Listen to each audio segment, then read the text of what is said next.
বর্তমান যুগে আবার একটা ট্রেন্ড এসেছে জানেন তো, এখানে এতগুলো ক্যামেরা বলছি, এক জায়গায় গিয়েছি তো সেখানে যখন জয় শ্রীরাম বলা হয়েছে বলছে দিদি ভাই এখানে জয় শ্রীরাম বলবেন না কেন, বলে ওটা পার্টিগত ব্যক্তিগত। আমার একটা প্রশ্ন, মা আমরা কোন ভারতবর্ষের কার মাটিতে আমরা বাস করছি? এটা কার রাজ্য, কার ভারতবর্ষ? কখনো রাম যে বিজেপি পার্টি করে এটা নয়, শ্রী রামচন্দ্র হলো আমার ভগবান, আমার 100 বার রাইট আছে আমার জয় শ্রীরাম বলার। এটা তো আপনারা কালি লাগাচ্ছেন, রাজনীতির মধ্যে আপনারা ঢোকাচ্ছেন। একজন হিন্দু কেন জয় শ্রীরাম বলবে না? 1000 বার বলবে, লাখ বার বলবে, কারণ হরে কৃষ্ণ নামে কতবার রাম লেখা আছে। তাহলে আপনি হরে কৃষ্ণ বলবেন না? হরে কৃষ্ণের মধ্যে তো রাম রাম রাম রাম আছে। হরে কৃষ্ণ কৃষ্ণ কৃষ্ণ হরে হরে, হরে রাম রাম রাম হরে হরে। তাহলে রাম কেটে বাদ দিন। এইগুলো হলো যারা এইগুলো নিয়ে বিরোধ করে, এরা হিন্দু নয়, এরা সেকুলার হিন্দু, এরা জানে না, ধর্মীয় শিক্ষা নেয়নি, তাই এই কথা বলে, মূর্খের মতো পরিচয় দেয়। আপনি ভারতবর্ষে বাস করছেন, এই ভারতবর্ষ মাটিটা কার? আমার শ্রী রামচন্দ্রের মাটি। শ্রী রামচন্দ্র এই ভারতবর্ষের মাটিতে এসেছেন, তাই আমি হিন্দু, আমি বারবার বলবো, 1000 বার বলবো জয় শ্রীরাম। এটাতে কোনো পার্টি আসে না বাবা, কারণ আমি হিন্দু, আমি আমার ভগবানের নাম নিতে পারবো, এটা আমার রাইট আছে, তুমি বারণ করতে পারো না মা। হরি বল। আর এটাকে যারা বিরোধ করে আমি তাদেরকে হিন্দু বলি, আমি মানি না, আমার ব্যক্তিগত মতামত। আমি জানি এরা তারা হলো সেকুলার হিন্দু, এরা হিন্দুর মধ্যেই পড়ে না, এত সোজা নয় ধর্মকে রক্ষা করা বাবা। আমরা হিন্দুরা কি করি না, আমার ধর্মের মানুষ বললে আমরা বলি এই ও তো গিয়েছে, আমার তো কিছু হয়নি। তা আমার ঘরে যখন আগুন লাগবে তখন আমি ছুটবো, তার আগে নয়। রাধে রাধে। এমন অনেক জায়গায় বাংলাদেশে হচ্ছে না যে হিন্দুদের প্রতি অত্যাচার বাবা, তাহলে তখন কজন হিন্দু আছে বলুন তো প্রতিবাদ করে? হয়তো 100%-এর মধ্যে 10% প্রতিবাদ করে, আর 99 করে, 90% করে না। কেন করে না? বলে ওর হচ্ছে আমার তো হচ্ছে না। আরে বাবা, আগুন যখন একবার লাগবে না সব জায়গায় লেগে যাবে। আজকের এই হিন্দুদের মেরুদণ্ড সোজা করতে কুরুক্ষেত্রের মাঠে যুদ্ধ এমনি হয়নি। আমার অনেকে বলে কৃষ্ণ নাকি কখনো যুদ্ধ করতে শেখায়নি, কৃষ্ণ নাকি কখনো যুদ্ধকে বলতে শেখায়নি যে তোমরা যুদ্ধ করো। আরে সে যদি না যুদ্ধ করতে না শেখাতো তাহলে তার হাতে কেন সুদর্শন চক্র ছিল? সুদর্শন চক্রটা ছিল কারণ হলো যারা পাপাচারী দুরাচারী তাদেরকে নিধন করবার জন্য। তাহলে কৃষ্ণ এটা বুঝিয়েছে যে ধর্মকে রক্ষা করতে গেলে তোমার অস্ত্র তুলতে হবে, সনাতন ধর্ম রক্ষা করতে গেলে অস্ত্র তুলতে হবে। আর অস্ত্র যেদিন তুলতে পারবে সেদিন তোমার ধর্ম রক্ষা পাবে, আর নইলে নয় বাবা। রাধে রাধে। এগুলো বলার কারণ হলো বাবা, আমরা হিন্দুরা এখনো পর্যন্ত দেয়ালে পেট ঠেকেনি, যখন ঠেকে যাবে না তখন আর পালানোর পাবে না পথ। সব জায়গায় হিন্দুরা বিতাড়িত হয়। রাধে রাধে। তাই তদ্রূপ ধর্মকে যেমন ভালোবাসি, ধর্মকে রক্ষা করাও আমাদের দায়িত্ব, আমাদের হিন্দুদের দায়িত্ব। তাই তদ্রূপ নিজের ধর্মকে সম্মান করে নিজের ধর্মে থাকুন, পর ধর্মে কেন যাবেন? নিজের ধর্মের মধ্যে কি নেই? অন্য ধর্মকে বিশ্বাস করা ভালো কথা, ভালোবাসুন, কিন্তু নিজের ধর্মকে শ্রেষ্ঠ মনে করুন। সনাতন, সনাতন কথার অর্থ কি মা? সনাতন কথার অর্থ কি? শব্দ কি? সনাতন কথার অর্থ হলো চিরন্তন, যা ভবিষ্যতে ছিল, যা বর্তমানে আছে, যা বর্তমানে আবার থাকবে, যার ধ্বংস নেই, সেই হলো সনাতন। আর সেটাই আমরা, সেই সনাতন ধর্মে আমরা জন্মগ্রহণ করেছি। আর সবাই মিলে একবার বলবো, সবাই মিলে দুটো বাহু তুলে, জয় জয় শ্রী রামচন্দ্র কি, হর হর মহাদেব কি, জয় জগন্নাথ কি, বলরাম জি কি, সুভদ্রা মায়ের কি, জয় জগন্নাথ। সবাই মিলে দুটো বাহু তুলে, সবাই মিলে দুটো বাহু তুলুন। হ্যাঁ, সবাই মিলে দুটো বাহু তুলে একটা জগন্নাথের ভজন হবে। সবাই মিলে দুটো বাহু তুলে করে করতালি দিয়ে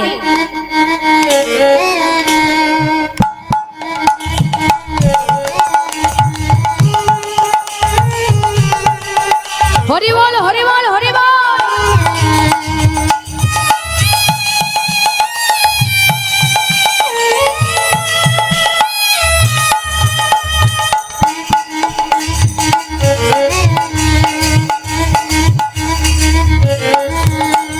জয় জগন্নাথ হে প্রাণনাথ তুমি করুণার সিন্ধু, জয় জগন্নাথ হে প্রাণনাথ তুমি করুণার সিন্ধু।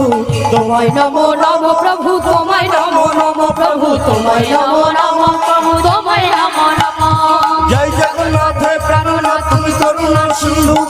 জয় জগন্নাথ হে প্রাণনাথ তুমি করুণার সিন্ধু তোমায় নমো নমো প্রভু তোমায় নমো নমো প্রভু তোমায় নমো নমো প্রভু তোমায় নমো নমো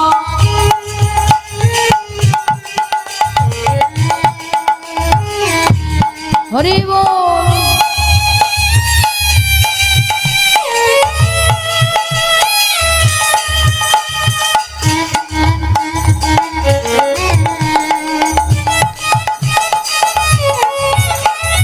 তুমি যে মনের ভরনা প্রভু তুমি যে মনের শোকে তুমি এ মনের ধর্ম প্রভু তুমি এ মনের কর্ম তুমি যে মনের ধর্ম প্রভু তুমি যে মনের কর্ম তুমি ধর্মার তুমি ধর্মার তুমি জীবের ধর্ম তুমি ধর্মার তুমি ধর্মার তুমি জীবের ধর্ম প্রভু তোমায় নমো নমো তোমায় নমো নমো প্রভু তোমায় নমো নমো তোমায় নমো নমো প্রভু জয় জগন্নাথ হে প্রাণনাথ তুমি করুণার সিন্ধু জয় জগন্নাথ হে প্রাণনাথ তুমি করুণার সিন্ধু তোমায় নমো নমো প্রভু তোমায় নমো নমো প্রভু তোমায় নমো নমো তোমায় নমো নমো প্রভু তোমায় নমো নমো তোমায় নমো নমো প্রভু তোমায় নমো নমো তোমায় নমো নমো তোমায় নমো নমো তোমায় নমো প্রভু তোমায় নমো তোমায় নমো নমো তোমায় নমো নমো তোমায় নমো নমো নমো তোমায় নমো নমো।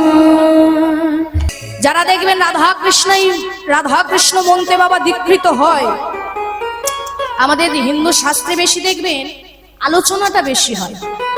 কি হয় কোনটা ঠিক কোনটা ভুল, যেটা অন্য বিধর্মে হয় না, কোনো মুসলিম ধর্ম বলুন খ্রিস্টান ধর্ম বলুন হয় না, কিন্তু হিন্দু শাস্ত্র ধর্মে আমাদের হিন্দুরা কিন্তু বেশি কালচারটা করি কি এরটা ঠিক ওরটা ভুল, এই শাস্ত্র ঠিক ওই শাস্ত্র ভুল।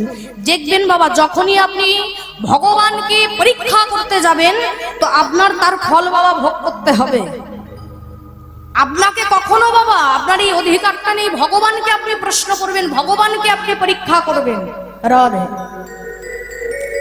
দেখবেন মুসলিম ধর্মে একটা কি সুন্দর ওদের গুণ আছে, কি ভুল হোক ঠিক হোক ওরা এক কথা বলে, কিন্তু আমাদের হিন্দু শাস্ত্র মতে হিন্দুদের মধ্যে নিজেরাই বিভেদ করে বসে আছে। দেখবেন ইস্কন গৌরীয়কে দেখতে পারে না, গৌরীয় ইস্কনকে দেখতে পারে না। যারা কৃষ্ণ মন্ত্রে দীক্ষায় দীক্ষিত হয় অনেকের ধারণা, আমাকে অনেকে প্রশ্ন করে যারা কৃষ্ণ মন্ত্রে দীক্ষিত, আচ্ছা মা তনুশ্রী যারা কৃষ্ণ মন্ত্রে দীক্ষিত হয় তারা বাবা ভোলানাথকে কি জল ঢালতে পারবে শিবরাত্রি? শিবের মাথায় কি জল ঢালতে পারবে? এই প্রশ্নটা অনেকে করে যারা কৃষ্ণ মন্ত্রে দীক্ষিত হয়। আমার একটাই প্রশ্ন মা, স্বয়ং ভোলানাথ কার স্মরণ করত? কার করত? কার করত? কৃষ্ণ। হ্যাঁ, শ্রীকৃষ্ণ বিষ্ণুর আরাধনা করতো, তাই তো? তাহলে ভোলানাথকে যদি আমরা ছেড়ে দিয়ে কৃষ্ণ সেবায় রত হই, আমরা মনে করি যে রাধা কৃষ্ণ দীক্ষিত হলে শুধু রাধা কৃষ্ণকে সেবা দেবো, ভোলানাথকে মানবো না ভোলানাথকে, তাহলে জানবেন আপনি হরির কাছে যেতে পারবেন না। আগে হর ভজ তারপরে হরি ভজ, হরকে ছেড়ে হরিকে যেতে পারবেন না বাবা। অনেকে বলে ভোলানাথের সেবা বা ভোলানাথের মাথায় জল যারা রাধা কৃষ্ণ দীক্ষিত হয় তারা দিতে পারবে না, তারা এটা করতে পারবে না, ওটা ভুল। যে সর্বশ্রেষ্ঠ বৈষ্ণব, বৈষ্ণবের আসনে বসে আছেন আমার ভোলানাথ, সেই ভোলানাথকে ছেড়ে যদি আপনি কৃষ্ণ ভজন করতে যান আপনার কৃষ্ণ ভজন হবে না। এবং আমাদের সনাতন ধর্মে এখনো বাবা দেখবেন এত উন্নত সমাজ, এত শিক্ষিত সমাজ হয়েও এখনকার দিনে দাঁড়িয়ে খুব লজ্জা করে দেখবেন অনেকে ওই গাঁজা টানতে টানতে গিয়ে তারকেশ্বরে জল ঢালছে, গাঁজা টানতে টানতে গিয়ে দেখবেন যত শিব মন্দির আছে সেখানে গিয়ে জল ঢালছে। আচ্ছা কোথাও হিন্দু শাস্ত্রের মতে লেখা আছে বাবা গাঁজা খায়? লেখা আছে? কোথায় লেখা আছে? শিবপুরাণ দেখুন, গরুণ পুরাণ দেখুন, যত পুরাণ আছে 18টা পুরাণ, কোন পুরাণে আপনি দেখাতে পারবেন বাবা গাঁজা খায়? তাহলে প্রচার কে করেছে? কোন মুনি ঋষি করেনি, প্রচার করেছে কি আপনার আমার মতো মায়েরা, আপনার আমাদের মতো মানুষরাই করেছে প্রচারটা, অন্য কেউ করেনি বাবা। কোনো শাস্ত্রেই তো লেখা নেই যে বাবা গাঁজা খায়। তাহলে এই যে প্রচারটা আছে, এই প্রচারের পরিপ্রেক্ষিতে কি হয় বলুন তো, যারা বিধর্মী মানুষ তারা আমাদের ধর্মটাকে ছোট করে। আরে তোদের ভোলানাথ যদি এতই বৈষ্ণব হবে, ভোলানাথ যদি ভগবান হলো, তাহলে ভোলানাথ কখনো গাঁজা খায়? ভগবান কখনো গাঁজা খেতে পারে? তাহলে সে যদি গাঁজা খেলো সে কি করে ভগবান হলো? এ প্রশ্ন করবে না মা? করতে পারে। কিন্তু ভোলানাথ কখনো জন্মের গাঁজা খাই না। যেসব মায়েরা বলুন বাবারা বলুন গিয়ে গাঁজাটাকে নিবেদন করেন ভোলানাথের চরণে, পরম অপরাধ করেন। আপনি বাস্তব জগতে একটু আঙুল দিয়ে আমাকে দেখান তো যে কোনো মঠ মন্দিরে কোনো বৈষ্ণব গাঁজা সেবা করছে, ধূমপান করছে? কেউ করছে? কারণ বৈষ্ণবের নীতি এটা নয়। যে বৈষ্ণব হয় তার নীতি এটা থাকে না। কিন্তু আমাদের হিন্দু শাস্ত্র মতে কোথাও লেখা নেই, এটা মানুষ প্রচার করে গেছে, এখনো সেটা চলছে। এটা বন্ধ করা উচিত না। কারণ বলুন তো, আমরা এত কীর্তন শুনছি, আমাদের সমাজটা কেন জাগ্রত হচ্ছে না? আমাদের হিন্দু ধর্মটা কেন জাগ্রত করতে পারছি না? এত কীর্তন শুনে শুনে বেড়াচ্ছি, তা আজকে সারাদিন কীর্তন শুনেছেন, তাহলে ভুলগুলো আমাদেরকে শোধরাতে হবে। এটা আমার বলার দায়িত্ব। শোনার কর্তব্য বা পালন করার কর্তব্য সেটা আপনাদের। বাবা রাধে রাধে, কর্তব্যটা আপনাদের। হরি বল। তাহলে বাবা ভোলানাথ কিন্তু গাঁজা খায় না। এবার অনেকে প্রশ্ন করে, এই জায়গাটা একটু লক্ষ্য করুন মা, অনেকে বলে যে বাবা ভোলানাথের প্রসাদ কি খাওয়া যায়? এই প্রশ্নটা কিন্তু খুব ভালো, একটু মন দিয়ে শুনুন। বাবা ভোলানাথের প্রসাদ কি মায়েরা খাওয়া যায়? আমাকে অনেকে প্রশ্ন করে যে বাবা মহাদেবের প্রসাদ খাওয়া যায় না যায় না? এইবার বলি মা, বাবা ভোলানাথের প্রসাদ আপনি তখনই সেবা করতে পারবেন সেটা যখন শ্রীহরির চরণে নিবেদন করে ওই প্রসাদটাকে ঘুরিয়ে যখন আপনি ভোলানাথের চরণে নিবেদন করতে পারবেন, তবেই ওই প্রসাদ কিন্তু সেবা করতে পারবেন, নইলে নয়। কি বললাম? প্রসাদ ভোলানাথের প্রসাদ তখনই আপনি সেবা করতে পারবেন যখন প্রসাদ শ্রীহরি অর্থাৎ বিষ্ণুর চরণে বা কৃষ্ণের চরণে অর্পণ করে ওই প্রসাদ যদি ঘুরিয়ে তুলে আপনি ভোলানাথের চরণে অর্পণ করেন, ওই অর্পণ করার পরে ওই প্রসাদ তুলে আপনি সেবা করতে পারবেন। কিন্তু ডাইরেক্ট মহাদেবকে প্রসাদ নিবেদন করে ওই প্রসাদ আপনি খেতে পারবেন না, তাহলে পরম অপরাধ। এটা আমার কথা না, শাস্ত্র বলছে, শিবপুরাণ, নারদ পুরাণেও বলেছে। তাহলে ভোলানাথের প্রসাদ কিন্তু আমরা ডাইরেক্ট খেতে পারবো না, আগে শ্রীহরির চরণে নিবেদন করে ওই প্রসাদ আপনি ভোলানাথের চরণে দিয়ে তবেই কিন্তু সেবা করতে পারবেন মা। রাধে রাধে, তবেই আমরা পারবো, নইলে নয়। তাহলে ভোলানাথকে ছেড়ে যদি আমরা হরি ভজন করি তাহলে কিন্তু আমরা হরিকে পাবো না বাবা। আগে হরকে ভজতে হবে, তবে হরিকে পাবো। হরকে ভজলে তবেই হরি হয় বাবা, নইলে নয়। হরি বল। রাধে রাধে রাধে, হরি বল। তাই সেই ভগবান নেমে এসেছে সে ধাম নবদ্বীপের মাটিতে বাবা, নাম দিয়েছেন, প্রেম দিয়েছেন, নাম গেয়েছেন। হরি বল।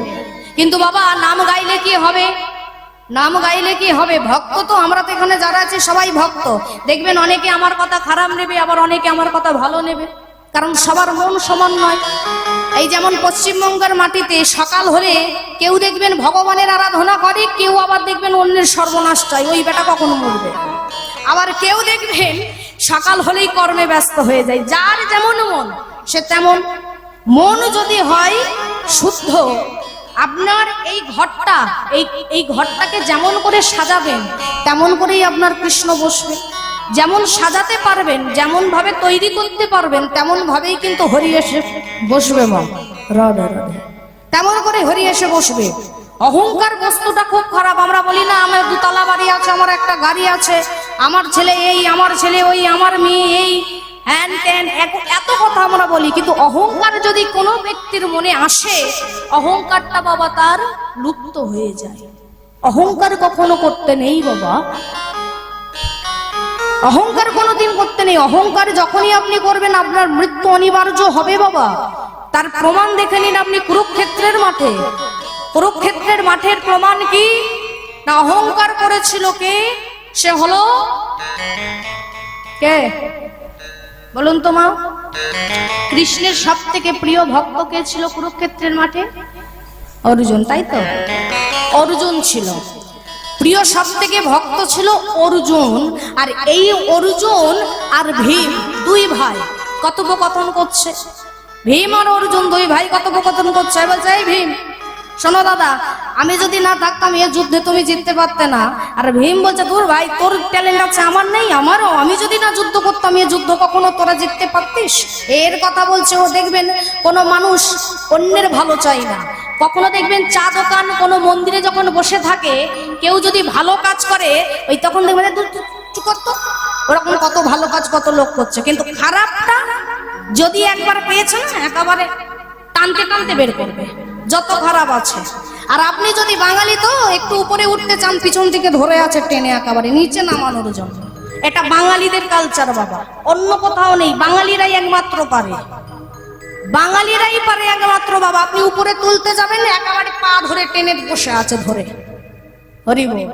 তা চাঁদ ওখানে দেখবেন ওই খারাপটা হয়, ভালো কথা যখন আসবে তখন ওটাকে বাদ দিয়ে দেবে। চুপ কর, ওরকম কত দেখেছি। এই যে একটা অহংকার ব্যাপারটা, কিন্তু ওখানে যদি নিজের একটা ভালো জিনিস নিয়ে কালচার হয় তখন নিজের একটা গর্ব হয়, অহংকার হয়। তা ভীম অর্জুন অহংকার করছে যে ওই দুইজন ছিল বলেই কুরুক্ষেত্রের মাঠে যুদ্ধটা জিতেছে, পঞ্চ পাণ্ডব, আর নইলে নয়। কিন্তু বাবা এত কিছুর পরেও এই যে কুরুক্ষেত্রের মাঠে যুদ্ধ হলো, এই যুদ্ধর বিষয়টা কিন্তু একজন জানে প্রথম থেকে। কে বলুন তো মা? কখন কার মৃত্যু হবে, কখন কিভাবে যুদ্ধ আরম্ভ হবে, সমস্তটা কথা জানতো কে? কৃষ্ণ। কৃষ্ণ তো আছে, তারপরে কে জানতো? কাকে? কে জানতো? রাধে রাধে না, একজন জানতো, সে হলো সহাদেব, অর্থাৎ পঞ্চ পাণ্ডবের যে শেষ ছোট সহদেব, তাই তো? সহদেব জানতে। এইবার মায়েরা বলবেন এই জায়গাটা একটু মন দিয়ে, মায়েরা বলবেন আমরা জানি কৃষ্ণ জানবে, অর্জুন জানবে, কৃষ্ণের যে প্রিয় ভক্ত সে জানবে, সহদেব কি করে জানলো সে ছোট? কখনো তার ঘনিষ্ঠ হতে কৃষ্ণের সঙ্গে দেখেনি, কিন্তু অর্জুনের সঙ্গে দেখেছে, তাহলে সহদেব কি করে হয়? এইবার বলি মা এই জায়গাটা মন দিয়ে শুনবেন। সহদেব কেন জানে বলুন তো? ও কিন্তু জানতো সমস্ত ঘটনাটা, যে কখন কিভাবে কিসের জন্য যুদ্ধ হবে, কে কে মরবে, সব কিছু ওর আয়ত্তের মধ্যে ছিল। কারণটা কি? কারণ হলো একটাই, কারণ সে তার পিতার মাংস খেয়েছিল। এইবার বাবারা বলবেন এটা তো প্রথম শুনছি, কোন ছেলে তার বাবার মাংস খায় কি? কখনো ছেলে বাবার মাংস খেতে পারে? অবশ্যই না। তাহলে সহদেব তার পিতার মাংস খেয়েছিল, পাণ্ডুর মাংস খেয়েছিল। রাধে রাধে, একটু মন দিয়ে শুনতে হবে। পিতার পাণ্ডুর মাংস কে খেয়েছিল? সহদেব। কেন খেয়েছিল মা? কারণটা কি ছিল? কারণটা কি ছিল? কারণ একটাই ছিল, একটু মন দিয়ে এইগুলো শুনতে হয়, জানতে হয়। কারণ সহদেব এই কারণে খেয়েছিল, আপনারা সবাই জানেন বাবা। একটু যদি আমরা গোড়ায় চলে যাই, যে পাণ্ডুর দুইটি স্ত্রী ছিল, মাদ্রী আর কুন্তী। তাই মাদ্রী আর কুন্তী যখন বনের মধ্যে বাবা কি করেছে না, হরিণ শিকার, ক্ষত্রিয় তো কাজ হলো হরিণ শিকার করা, হরিণ শিকার করছে। তা হরিণ শিকার করতে করতে করতে করতে হঠাৎ বনের মধ্যে যখন যাচ্ছে হরিণ শিকার করবে বলে, হঠাৎ করে দেখলো দূরে একটা গাছের গোড়ায় দুইজন হরিণ মিলনরত অবস্থায় আছে। তা দুইজন হরিণ যখন মিলন অবস্থায় আছে, এমন সময় ঠিক কি করেছে দেখুন, ওই পাণ্ডু কি করলো না, রেগে গিয়ে ক্রোধান্বিত হয়ে হরিণকে বাবা তীর মেরেছে। আর যেই না তীর মেরেছে, ওই তীর গিয়ে যখন দুই হরিণের বুকে লাগলো বাবা, সঙ্গে সঙ্গে হরিণগুলো তার নিজের রূপে ফিরে এলো। কি না, এই হরিণ ছিল একজন মুনি।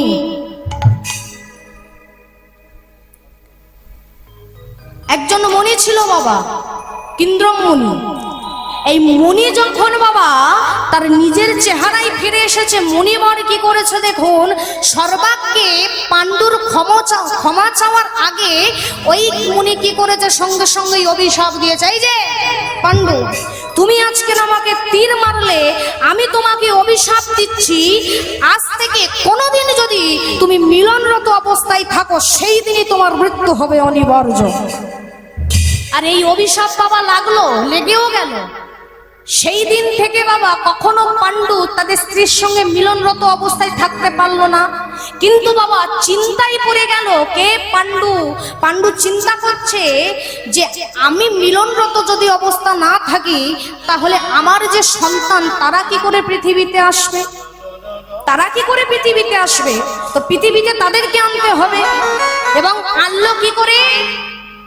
আনলো কি করে? দুর্বাসা মুনি কুন্তীকে আশীর্বাদ করেছিল, যে এমন কিছু মন্ত্র দিয়েছিল যেগুলো তুমি যখনই জপ করবে তখন যে মনস্কামনা তুমি নিয়ে জপ করবে সেই মনস্কামনা তোমার পূর্ণ হবে।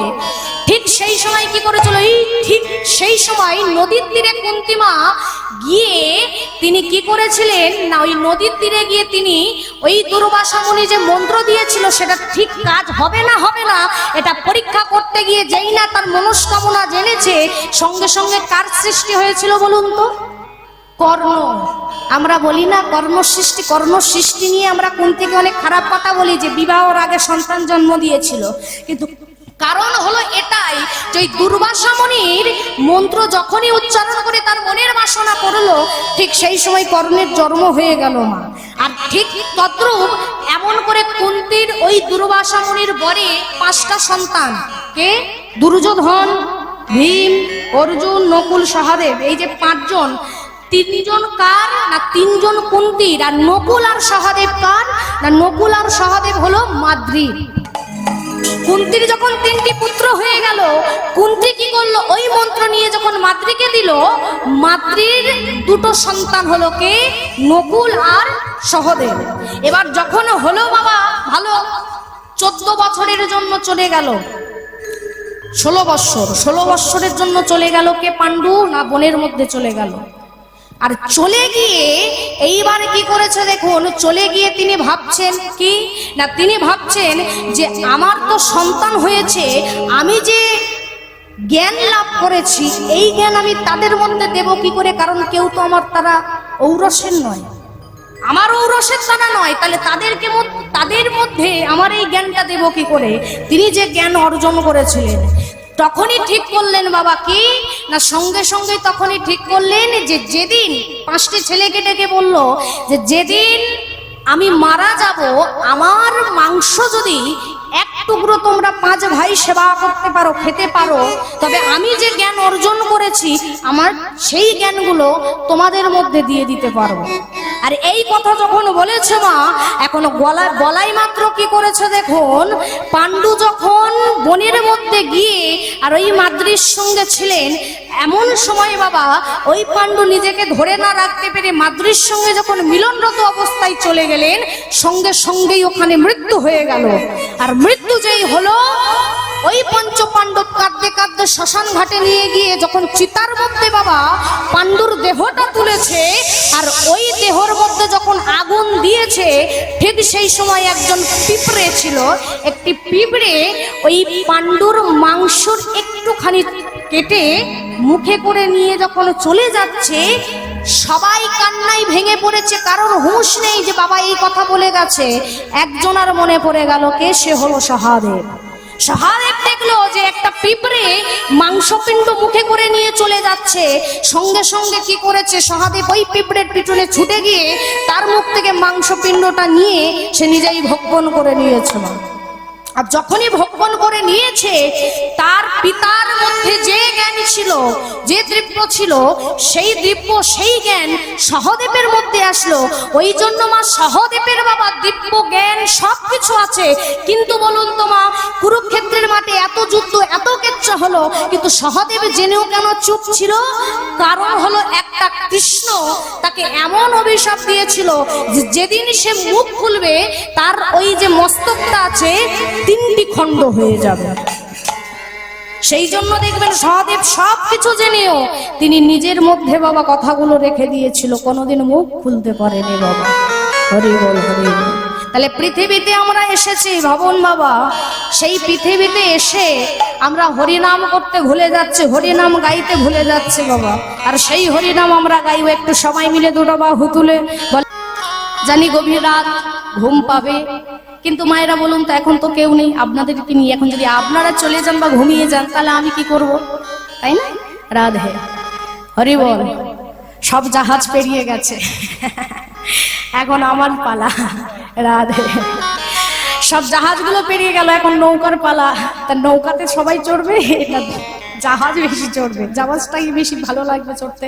তবুও একটু কৃপা করে, কারণ অনেক দূর থেকে তো এসেছি, বুঝতে পারছেন, সেই দুপুর 1টায় বেরিয়েছি আর এখানে পৌঁছেছি 9টা, ঠিক এইখানে এসেছি। জ্যাম, অনেক কষ্ট। যাই হোক, আপনাদের মতো ভক্তের চরণের ধুলি পাওয়া, একজন হোক আর 1000 হোক, একজনের ভক্তের চরণ ধুলি পাওয়া যায়, হাজার জনের চরণের ধুলি পাওয়াও তাই বাবা। তা আগামীকাল রাস আছে আমার, যাই হোক, তো ভুল ত্রুটি হলে ক্ষমা করবেন। আজকের মহতো হরিবাসরে আমরা উপস্থিত হয়েছি, দুটো কৃষ্ণ কথা, ভাগবত কথা, শাস্ত্র কথা একটু আমরা আস্বাদন করব, আমরা জানবো। লীলা কথা তো আমরা সবসময় শুনি বাবা, কিন্তু কিছু কিছু জিনিস আছে আমাদের জানতেও হয়। রাধে রাধে। যে ভগবান নেমে এসেছিলেন আজ থেকে 535 বৎসর পূর্বে শ্রীধাম নবদ্বীপের মাটিতে, আমার গৌরাঙ্গ মহাপ্রভু এলেন বাবা, যিনি না থাকলে এই কৃষ্ণ কথা, কৃষ্ণের মহিমা, রাধার মহিমা আমরা জানতাম না। কারণ এই রাধা কৃষ্ণর প্রেম, এই লীলা, এই রস এই বাংলার মাটিতে বাবা আগে ছিল না। এনেছিলেন কে? এর দানকার, অনুদানকার তিনি হলেন আমার নিতাই চাঁদ আর গৌরচাঁদ। এবং এনেছিলেন কেন? এনেছিলেন তারও কারণ আছে বাবা। কি হলো সাউন্ডটা? সাউন্ডম্যান যারা, তা আপনারা জানেন যে আপনাদের এই নদিয়ার মাটিতে আমার মহাপ্রভু এই নবদ্বীপের মাটিতেই এসেছিলেন বাবা। যাই হোক, তাহলে সেই মহাপ্রভু এলেন কলির জীবের তরে যাবার জন্য, উদ্ধারের জন্য বাবা। আনলেন কে? না নিতাই চাঁদ, গৌরচাঁদ। আচ্ছা বলুন তো, যে গৌর হরি আনলেন, যে নাম রাধা কৃষ্ণ, আজকের বলুন এই রাধা কৃষ্ণ নাম নিয়ে আজকে সারা বিশ্ব মেতে আছে, তার অনুদানটা কার? আমার গৌর হরি। না বললে আমাদের বাঙালির লজ্জা। কিন্তু কেন আনলো? না নিতাই চাঁদ বলেছিল গৌর হরির হাতে ধরে, যে ভাই আমি তোমার হাতটা ধরে বলছি ভাই, ওই যে দক্ষিণ দেশে রাধা কৃষ্ণ যুগল সেবা হচ্ছে, কারণ রাধা কৃষ্ণ বাঙালি ছিল না, নর্থ বেঙ্গলি ছিল, তো সেই রাধা কৃষ্ণ দক্ষিণ দেশের ওই রাধা কৃষ্ণ সেবা যদি তুমি বাঙালির ঘরে এনে দিতে পারো বলবো ভাই, তাহলে তোমার কাছে আমি কৃতজ্ঞ। তখন গৌর হরি বলেছিল দাদাকে, যে দাদা আমার প্রশ্ন আছে, লাভটা কি হবে? আমি তো বাঙালির ঘরে নাম এনে দেবো, আমি তো কৃষ্ণ নাম এনে দেবো, কৃষ্ণ নাম ছড়িয়ে দেব, এতে করে বাঙালির কি লাভ হবে? বলে বাঙালি একটাই লাভ হবে। আজকে যেমন এই এখানে দেখেছেন হাজার হাজার ভক্ত আসছে, কিসের জন্য? কৃষ্ণ নামের জন্য, কৃষ্ণ প্রসাদ পাওয়ার জন্য। ঠিক তদ্রূপ এই নাম যদি একবার বাঙালির ঘরে ছড়িয়ে দিতে পারি, আমার বাঙালি 24 ঘন্টার পরেও যদি একটি সময় বার করে আমার রাধা কৃষ্ণের নাম নিয়ে যদি একবার বলে, হ্যাঁ গোবিন্দ আমি তোমার হলাম, তাহলে জীবন বাবা ধন্য হয়ে যাবে। রাধে। আমি দেখতে পাবো কোথা থেকে? আমার হৃদয় মাঝে তুমি এসেছো, কিন্তু দেখতে পাচ্ছি না, কারণ আমার জ্ঞান চক্ষু আসেনি এখনো, জ্ঞান চক্ষু হয়নি এখনো। বাড়িতে পাখি পুষলে তাকে খেতে দিতে হয় মা, তার যে খাবার ছোলা জল, কিন্তু ভাবুন তো বাবা, সেই ছোলা জলের বদলে ওই পাখিটিকে যদি আপনি ভাত মাছ খাওয়ান, ও পাখি বাঁচবে বেশি দিন? বাঁচবে না। কেন? যার যেটা ওষুধ তাকে সেটা দিতে হবে। আপনার যে ওষুধ, আপনার সুগার, আপনি থাইরয়েডের ওষুধ খেলে কি হবে? রোগটা আরো বেড়ে যাবে, দ্বিগুণ হবে। কিন্তু ওই রোগের যদি ওই ওষুধ দাও, তবে সেই রোগটা নির্মূল হয়। তদ্রূপ এই যে বাড়ির মধ্যে খাঁচায় পাখি পুষেছো, সেই খাঁচার পাখিকে যদি ভাত মাছ মাংস খাওয়াও ছোলা জলের বদলে, ও যেমন বেশি দিন বাঁচবে না, তেমন এই যে দেহ খাঁচার মধ্যে প্রাণ পাখি আছে, একেও প্রতিদিন বাবা খাবার দিতে হয়। তবে ওটা দোকানের ছোলা জল নয়, এটাকে ছোলা জল দিতে হয়, আবার ওই পাখিকেও ছোলা জল দিতে হয়। দুটো পাখি ছোলা জল খায়, কিন্তু পাত্র ছোলার জলের মধ্যে। বলে ওটা দোকানের কেনা ছোলা জল, আর এটা খাই কি না, এটা হলো কৃষ্ণ নামের ছোলা জল। কোন ভক্ত যদি একবার কৃষ্ণ নামের ছোলা খেতে পারে, হরে কৃষ্ণ কৃষ্ণ কৃষ্ণ কৃষ্ণ হরে হরে হরে হরে রাম হরে রাম হরে রাম রাম রাম হরে হরে রাম রাম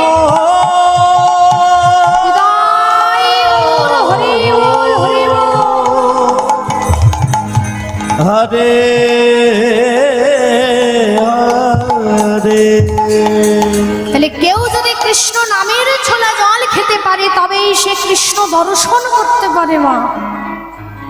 কিন্তু সেই কৃষ্ণ নামের ছোলা জল কি আমরা খেতে পারছি বাবা সঠিকভাবে? নয়। আমরা একটুখানি হরিভজন করতে গেলে সংসারের কথা মনে পড়ে যায়, বাড়ির কথা মনে পড়ে যায়, স্বামীর কথা মনে পড়ে যায়। তাহলে আমাদের ভজনের মধ্যেই তো বাধা বাবা। ভজন আমরা মনে করি যে ভজন যখন আমি করব তখন, কিন্তু না, ভজন তখন হয় কখন বলে ভজন তিনটে সময়ে হয়। এক হলো ঠিক বাল্যকালে, এক হলো যৌবনকালে, আর এক হলো বার্ধক্যকালে। এই তিনটে কাল তোমার। কিন্তু সব থেকে সুন্দর ভজন কোন কালে হয় বাবা বলে বার্ধক্যকালেও হয় না, যৌবনকালেও হয় না, হয় বাল্যকালে। কারণ যৌবনকালে তুমি সংসার পাতবে, তোমার ইচ্ছা হবে একটা ছেলের সঙ্গে ভালোবাসা করলাম, একটা মেয়ের সঙ্গে ভালোবাসা করলাম, সংসার করলাম, গৌর ভজন আর করলাম না। বৃদ্ধকাল এলো, নাতিপুতির দায়িত্ব ভারে পড়লো, নাতিপুতিকে নিয়ে ঘুরতে ঘুরতে চলে গেল বাবা, হরিভজন আর করতে পারলেন না। কখন পারলেন? যখন আপনি বিছানায় শুয়ে ফেললেন, আর শুয়ে পড়ে যখন দেখছেন আপনার এদিকে গেলে বউ গুঁতো দেয়, ওদিকে গেলে ছেলে গুঁতো দেয়, সেই দিনই আপনি গৌর হরিকে ডাকছেন। যেদিন আপনার দাঁত পড়ে গেছে, ভালো করে হরি নাম আর বলতে পারছেন না, হরে কৃষ্ণ নামটাই উচ্চারণ করতে পারছেন না, মনে হচ্ছে এবার হরি বল বলবো, উচ্চারণ হচ্ছে হবি বল, হরি বল আর ছুটছে না, সেই দিন আপনার মনে উদয় হয় না এইবার আমার গৌর হরিকে ডাকি। কিন্তু বাবা ওই দিন তো গৌর হরিকে ডাকলে আর গৌর হরি সারা দেবে না। বলে সারাদিন এলোমেলো ধান শুকাতে এলি তুই জ্যোৎস্নার আলো, সারা জীবন সংসার করে গেলি, একবারও আমায় ডাকলি না, আর এই শেষ জীবনে এসে নিদান কালে বিধান দিচ্ছি তুই আগত জন্মে কুকুর হয়ে আয়। মহাপ্রভু আমাকে কুকুর হয়ে আসতে বলছে কেন? কুকুর হয়ে আসতে বললো কেন? কুকুরের সঙ্গে মানুষের পার্থক্য আর মানুষের সঙ্গে কুকুরের তুলনাটা কি? বলে পশুর সঙ্গে মানুষের পার্থক্য হলো একটা জায়গায়। দেখবেন কুকুর যেমন ঘুমায়, মানুষও কিন্তু ঘুমায়। কুকুর যেমন খায়, মানুষও খায়। পশু যেমন ভয় পায়, মানুষও ভয় পায়। মানুষ যেমন সন্তান উৎপাদন করে, পশুও সন্তান উৎপাদন করে। পার্থক্য কোথায়? বলে মানুষকে বলার বদন দিয়েছে, জ্ঞান দিয়েছে, চৈতন্য দিয়েছে, চেতনা দিয়েছে, কিন্তু সেই বলার বদন তার কুকুরের দেয়নি। তাই বলছে যে আগত জন্মে তুই কুকুর হয়ে আয়, যদি এ জন্মে না গৌর ভজন করলেনি। তাই গৌর হরি বল, হরি বল। সময় থাকতে থাকতে হরি ভজন করতে হবে। সময় যদি চলে যায় বাবা হবে বার্ধক্যকালে, হবে না যৌবনকালেও হবে না, হবে ওই শিশুকালে। আর সময় থাকতে থাকতেই তোমাকে ডাকতে হবে। সময় গেলে সাধ বাবা হবে, হবে না। ওরে মন রে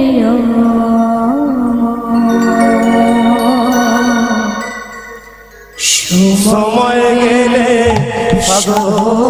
হবে না, পাগল মন রে আমার, সময় গেলে সাধন হবে না, পাগল মন রে আমার, সময় গেলে সাধন হবে না।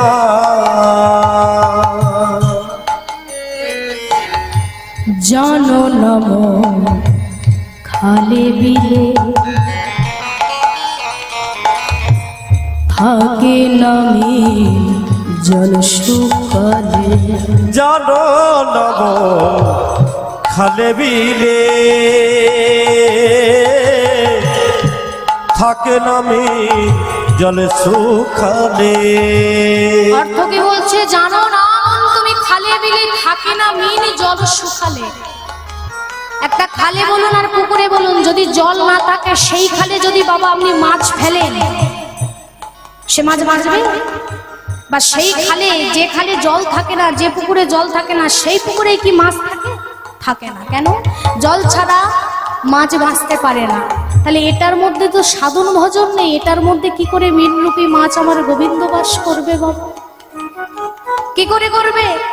তুমি জানো না খালে বিলে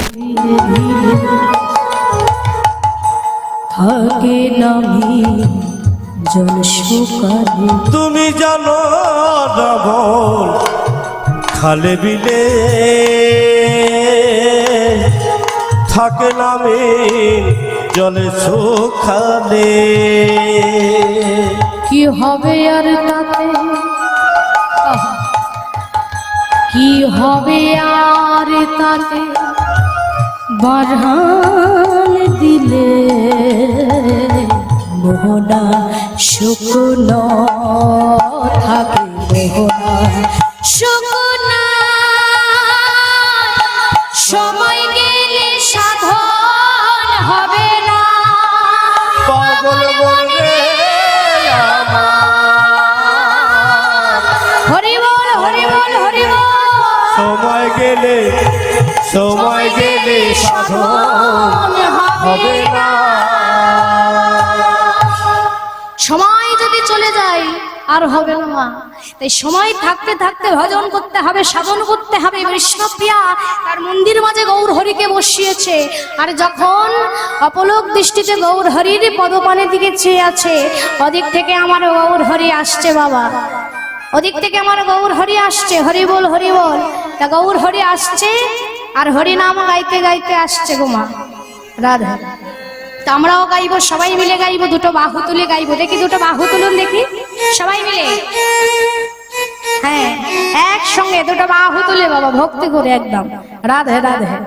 দেখবেন বাবা এই যতবার এই হাতটা তুলছেন দেখবেন চোর যদি বাবা চুরি করে না, তা পুলিশ যখন পিছনে ধাওয়া করে চোর কি করে, ছুটতে থাকে। আর যখন ছুটতে ছুটতে ছুটতে ছুটতে দমটা এক জায়গায় পড়ে যায়, একটা সময় হাঁপিয়ে যায়, সে তখন কি করে পুলিশের সামনে স্যালেন্ডার হয়ে যায়।